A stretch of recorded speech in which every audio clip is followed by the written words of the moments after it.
College football week 0 has never really been embraced by the fans. Now, that's certainly not for a lack of trying. We are now entering the fourth decade of teams scheduling these games with no real tradition to show for it. Basically, some schools play, some people watch, and everyone moves on with their lives. In the early days of week 0, it was a showcase event featuring two ranked teams. Playing in one of these contests provided schools with the ability to schedule 12 games that year. This was actually very important for them. However, the luster of this novelty eventually wore off by the late 1990s, and eventually the unofficial start of college football vanished for nearly 11 years. Thanks to a little help from the Aussies, it's back in 2021. Now, we won't be saying college football week 0 is better than ever, not unless you missed the Battle of I-10, that is.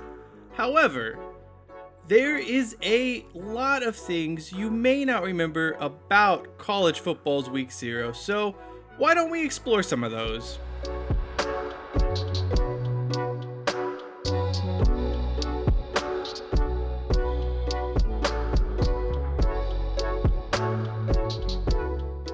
Week 0 is nearly 40 years old. The tradition dates all the way back to August 29th, 1983. That year was a Monday night game at the Meadowlands where defending national champions Penn State faced off against the Nebraska Cornhuskers, who went into the year as the top-ranked team in the country.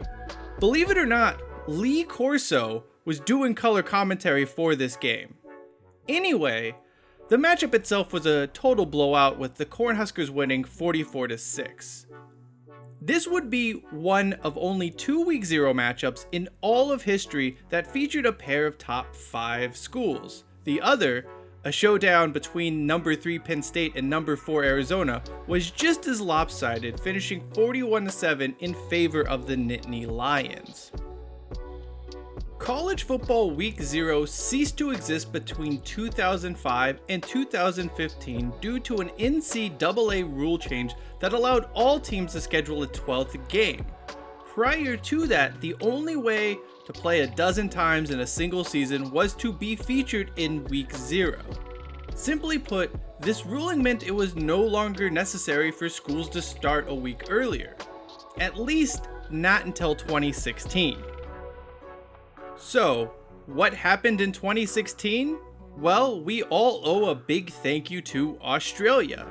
The only reason college football week 0 made a comeback was due to the fact the country wanted to host a game. Dubbed the Sydney Cup, the California Golden Bears ventured down under for a matchup against the Hawaii Rainbow Warriors. The teams requested to play a week earlier because of the obvious time differences and jet lag involved. The NCAA, an organization happy to oblige if they got their cut of the money, allowed it, and week 0 was reborn again.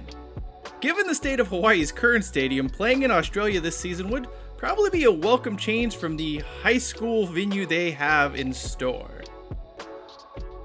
August 22nd, 2002. This is the earliest start to a college football season that I could find. That year, the Colorado State Rams traveled to Virginia. Now, what makes this unique and allowed for the super early start was the fact that it kicked off on a Thursday night. On an evening described by the Cavaliers' official website as miserably muggy, Virginia lost with Matt Schaub throwing a costly interception. What a shock there. Anyway, the author may have had a point about the weather, although they could have also been somewhat butthurt after falling to the Rams. Either way, starting the season this early seemed to be a bad idea and has never been replicated before or since. Florida State is the week 0 king, but competition may soon be coming. Having won 7 games, the Seminoles are the undisputed leader of college football week 0 victories. At least for now, because Nebraska has a chance to earn their 7th week 0 victory this year when they travel to Illinois. Who knew the stakes of that game were going to be so high? It's safe to say neither Nebraska or Florida State are nearly as good as today as they were back when each program was racking up those week 0 wins. Look, college football week 0 isn't the most exciting Saturday of the season. But hey, at least we're getting some games and there'll even be fans this time around. What's not to like about that? That does it for me. I'm Cheyenne Hollis with the Touchback, and as always, hashtag take it out to the 25.